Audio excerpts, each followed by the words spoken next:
And some of the problems that empaths face, we kind of feel like we can't get out of them. Like we're labeled as too emotional. We pick up anxiety and depression from those around us or loved ones, maybe even loved ones that are not right in our physical space. We sometimes feel like the wilted flower, and that kind of tends to hit us like a tranquilizer dart. We really feel exhausted, depleted of energy, and we just can't really get out of this fog. If you have ever been around someone and then you're exhausted or you feel heavy, it's kind of like you felt like you've picked up other people's rocks or you have a social hangover. That's really some of the common feelings that empaths feel. And that's, some of the complaints, I guess. Let's call them complaints, but just some of the, I feel like, side effects of what it feels to be an empath sometimes. And so my job here is to help you become empowered. And I think one of the big problems is, I like to say, empaths, we sometimes have Swiss cheese for boundaries, which is, our boundaries have holes in them. And so they're not really strong, I guess is what I'm saying. So I have had some questions and I would love to address those. And I love it when people ask me questions because it just gives me, more tools to offer to you. So one of the questions was, how do I stop attracting narcissists? Wow, that's a heavy one right out of the gate. Well, when I get a question like that, I usually have more questions. So if you are kind of in that space, like, yeah, how do you stop attracting these certain types of people? Now, listen, my rule of thumb, I don't like to label people. That's not a diagnosis that I can make. I think a lot of times, I've talked about this before, but a lot of times when someone makes us mad or we're in a weird relationship with them, it's just kind of a knee-jerk, kind of an easy thing to do to call people a narcissist. But, if they are, they are. And if you're feeling that way, you're feeling that way. But I have a question for you. Now, it's not like taking medicine. Like, I can't just give you the magic pill that's going to get rid of the symptoms. What's really happening is you'll need to go deeper into this cause. Now, I say this a lot, and it doesn't always resonate with people. We have to be responsible for our own energy. A lot of people ask, how do I stop being an empath? I'm like, no, we can't do that. That's how we're made up. Now, there are tools that you can use to get into a better place. So I'm going to ask you, when you say, how do I stop attracting narcissists? I'm going to ask you, what are you making that mean? Like, what is the story that you're telling yourself? Are you making it mean that you have completely lost all power to this person? Are you making it mean that you're expecting them to change, but you're going to continue to show up? Listen, I've done that and it never works. So what we need to do is go deeper into this cause. Now, when you ask a question on how to stop attracting this type of person, what I would also ask you is, what is the interaction that you're having with this person? Are you saying yes to people that you really should be saying no to? That's another good question. So my philosophy is, once we start asking better questions, we can get better answers. Okay. Sometimes we don't like those answers, but that's okay too. We're getting just more self-awareness as we move along. Also, I'd ask you, are you seeing yourself as a victim? Because when we do that, we're really just letting go of any kind of power that we have over our own energy field. Are you putting other people first and then being really surprised and shocked when you get taken advantage of? I'll also ask you this. Now, it's not a hard question. It's just like, okay. Can you change other people? Yes or no? That's going to be a no for those of you out there who are like, I don't know. Can you? No. You can change you, but you can't really change other people. People are going to change when they want to for their reasons. Okay. I'll also ask you, who teaches people how to treat you? It's you. And when you're in this situation with this type of person, do you feel like you just don't Like you just don't have any power? Or do you feel like you're at the mercy of other people's feelings? Well, okay, yeah, those are a lot of questions. And if these questions are bringing up kind of a lot for you, you're going to want to keep listening. Listen, the first thing I will tell you is that you're not the victim, okay? You might have been victimized. You might have had this thing going on and on and on and on in your life. But there are ways that you can empower yourself so that you don't feel like the victim, okay? So the world is not against you. You actually have your place in this world. But I'm going to tell you that just like I've had to do for myself, you have to do the work. You decide ahead of time how other people are going to show up by the way you show up. Now, notice this energy shift. Okay, just kind of play around with it for a second. Well, I'm just a victim. How does that feel in your body? Now, this is how I coach. How does this feel in your body? Where is this settling in? It kind of feels heavy. It feels, ugh. It feels like we don't have any control. Everything is against us. Now, let's turn it around. I get to decide ahead of time by the way I show up. You're already in that energy shift when you're changing that statement that you're saying about yourself. Now, I have a question from the group, and this was from Cassie, and she had a really good question. She's like, channeling my gift. How do I channel the gift? So I had more questions for her, like, what do you mean by that? And she was basically saying that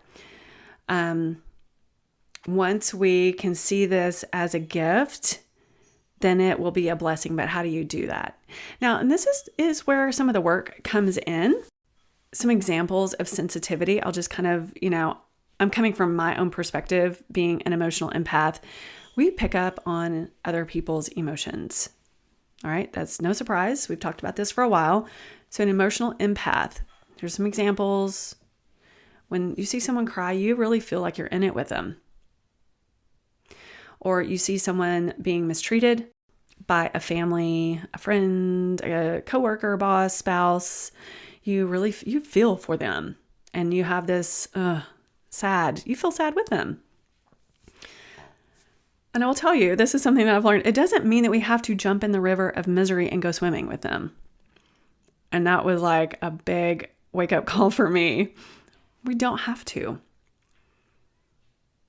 Now, if you have that person in your life, my emotional empath, who always calls for advice that they are never going to take, and we have those people, there's a lot of people like that. We need to recognize. You need to recognize it and change the way you are showing up. Okay? Because it's a two-way street. Think of it as a 50-50 right now.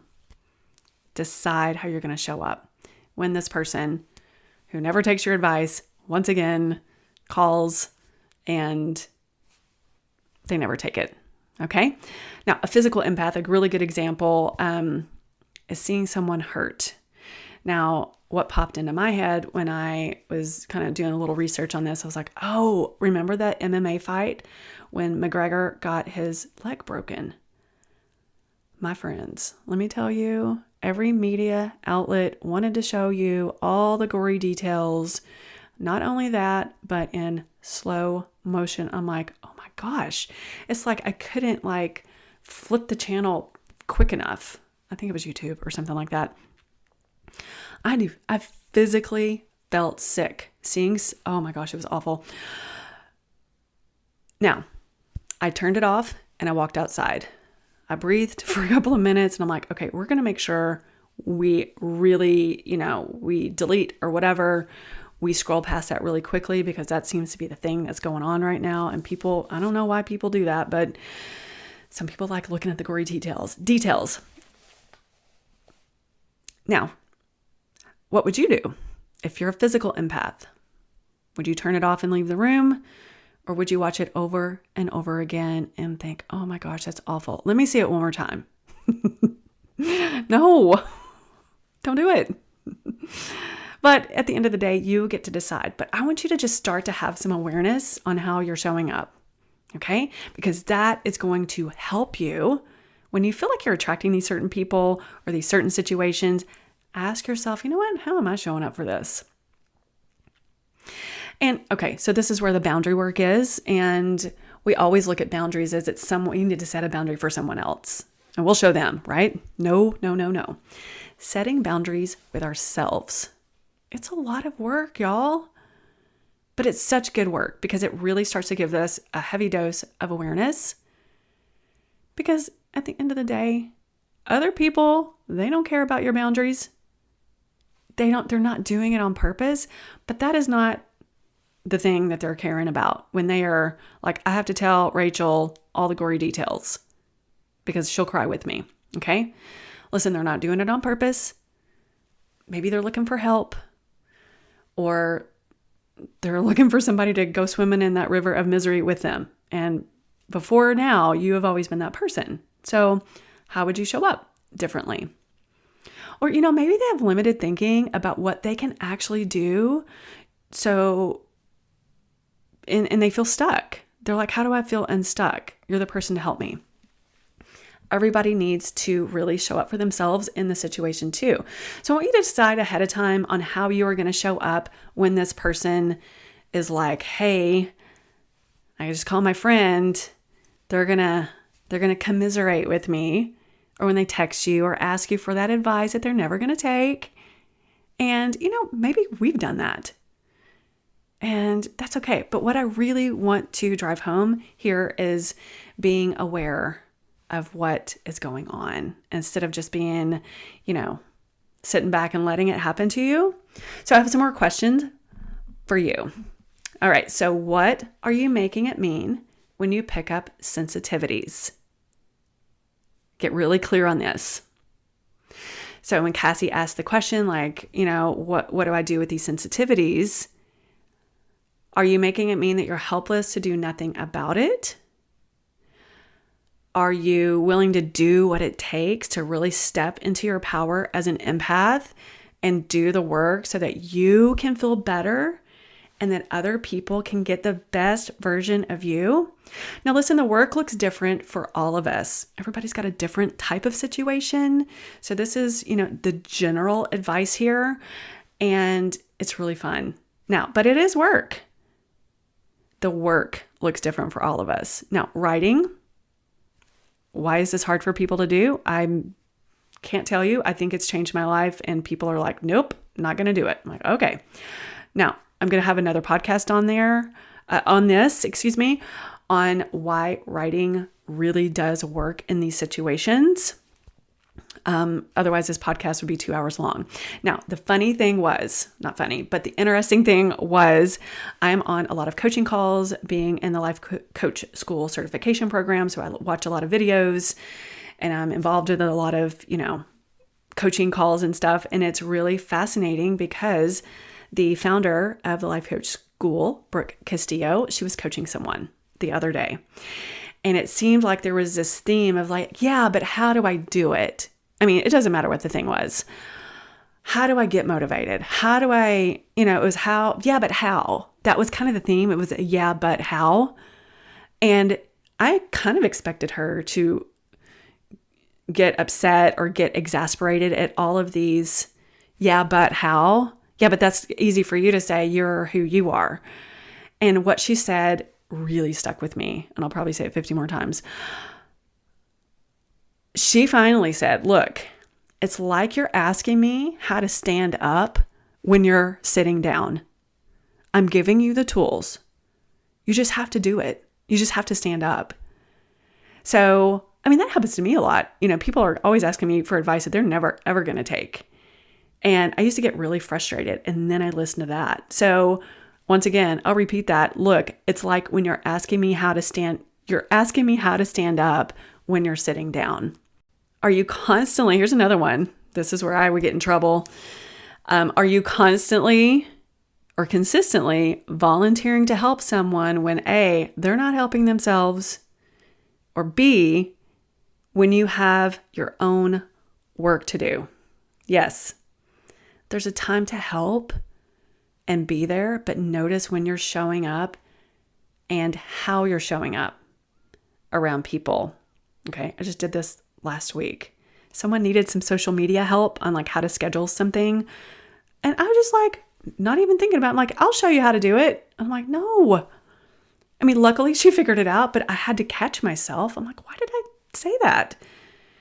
But it's just a self-awareness. So yeah, I still do it, but I'm actually catching myself a lot quicker these days. Now, I do have some turnaround statements. Now, you know how I feel about groups that offer, a commiserating energy and not a taking responsibility energy. So this group is dedicated to empaths, and there just seemed to be in this one thread, there were other threads, but this one thread, the world is against me and I can't do anything about it theme. And so what I typically do is I chime in with solutions every once in a while, not a lot, but enough as kind of an experiment. And I'll chime in with advice, but it doesn't really seem to go over too well because I'm like, because I'm not commiserating, I'm like, actually, here's how to do it. Maybe it sounds a little bossy, and I can be a little bossy sometimes. So I have a few questions that I saw in these groups or statements, and I wanted to challenge myself because I'm in this coaching thing now, challenge myself to see if I could turn these statements around. So the first question or first statement was, it's just a battle to stay balanced every day. And I was like, oh, okay. Well, I want you to look or think about that action statement, a battle. It's a battle to stay balanced every day. Where does that sentence, it's a battle, settle into your body when you tell yourself that? Or it's a chore. It probably brings up a little bit of anxiety or dread, or it feels heavy. And it feels like this slow energy. And maybe you're already tired just thinking about going to battle every day just to stay balanced. What's your result from that going to be? Yeah, no, me too. You're going to have all these people jumping on the complaint train. And your result would probably or most likely be given up before you even start because it's already exhausting just thinking that way. And the energy is low and heavy. Now, my challenge to myself was like, okay, how am I going to turn this one around? Well, I could say something like, it's my responsibility to stay balanced every day. And really what I just did with my body, you can't see me, but I actually stood up or sat up a little bit taller in my chair here. And it takes on a whole new meaning. It's my responsibility. The end. Right? Or you have a beautiful job to give yourself the best life that you can on any given day. That's your responsibility. How does that feel? Versus it's a battle. Now, there's just such a different energy to that sentence. It's my responsibility. And then you can ask yourself, well, how am I going to show up? I will tell you from what I'm learning, the brain loves to solve problems. I can find evidence of this every single day.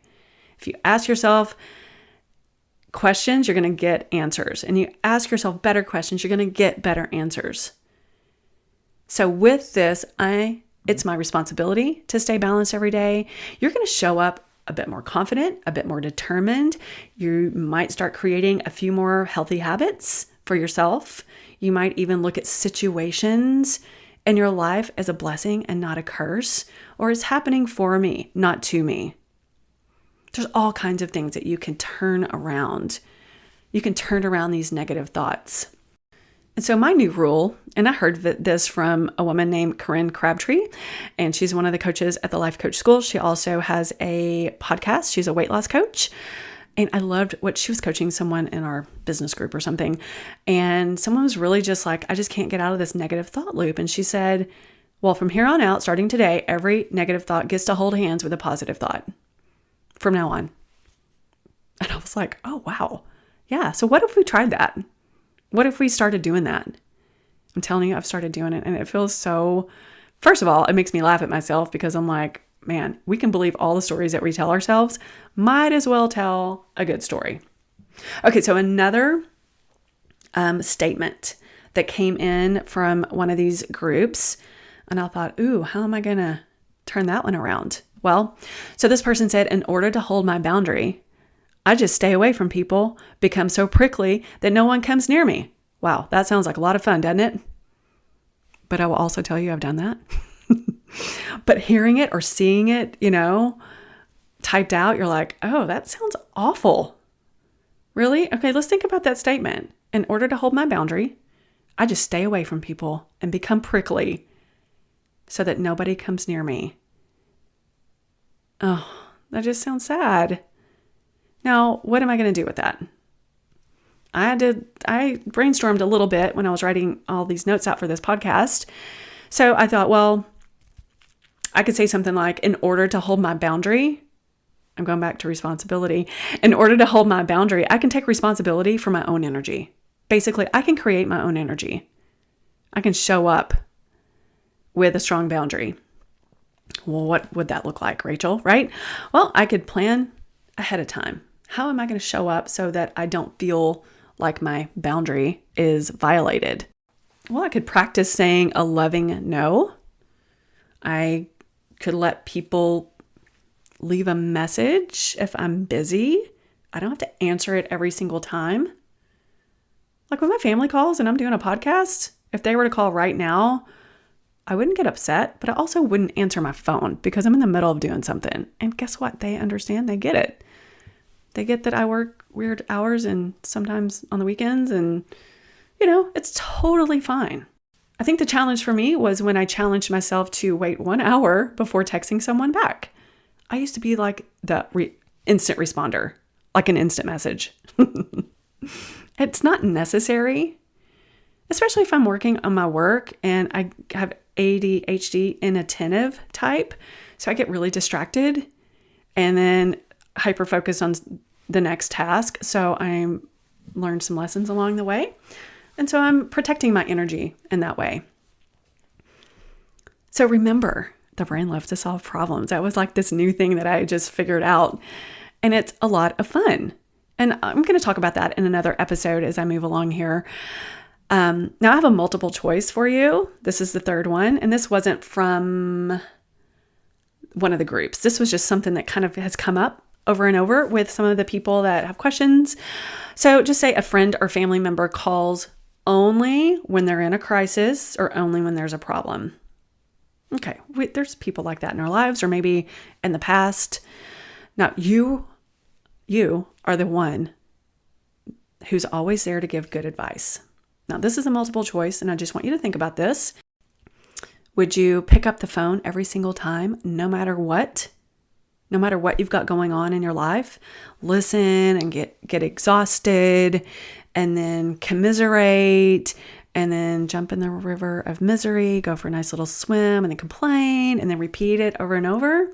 That's one. Number two is, would you let them know you have X amount of minutes to talk and actually set a timer behind the scenes? I've done that.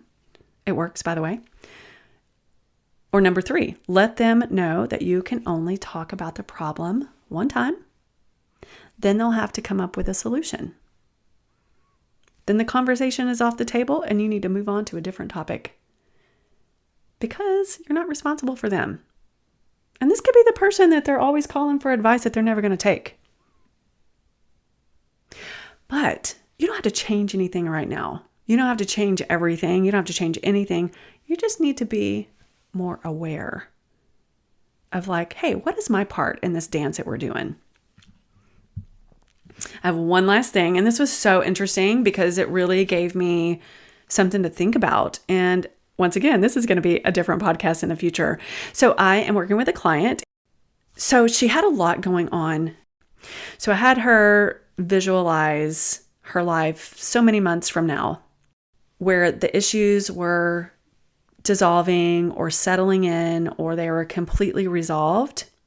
So we worked on some boundary issues for a long time, and we had come so far. She did the work.